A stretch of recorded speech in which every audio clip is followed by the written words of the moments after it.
వెంటనే ఒక మీటింగ్ పెట్టేసి యుద్ధం ఆపేయాలని ఎందుకు చెప్పిందంటారు?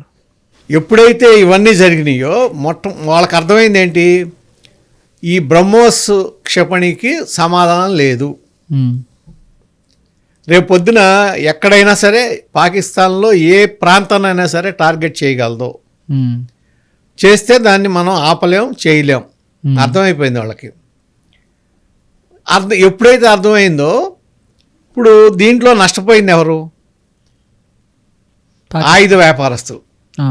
ఆయుధ వ్యాపారస్తులు ఎవరు? ప్రపంచంలో అతిపెద్ద ఆయుధ వ్యాపారస్తులు అమెరికా, చైనా.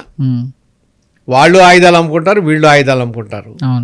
ఇప్పుడు మనకి ఎయిర్ ఫోర్స్లో మనకి మెయిన్ ఉన్నాయి ఏంటంటే రష్యాకి సంబంధించిన సుకోయి, మిరేజీ ఉన్నాయి మన దగ్గర. తర్వాత ఈ మధ్యనే మనం రఫేల్ యుద్ధ విమానాలు పాకిస్తాన్ నుంచి, అయితే మన ఫ్రాన్స్ నుంచి తీసుకున్నాం.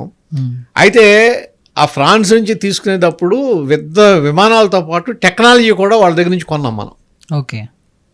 వాళ్ళ అగ్రిమెంట్ ఏంటి, ఆ రఫేల్ యుద్ధ విమానాలు తర్వాత ఇండియాలో దాన్ని మ్యానుఫ్యాక్చర్ చేయాలి, ఆ అగ్రిమెంట్ మీద కొన్నాం. సో ఇప్పుడు పాకిస్తాన్ దగ్గర ఏమున్నాయి, F-16 ఉన్నాయి.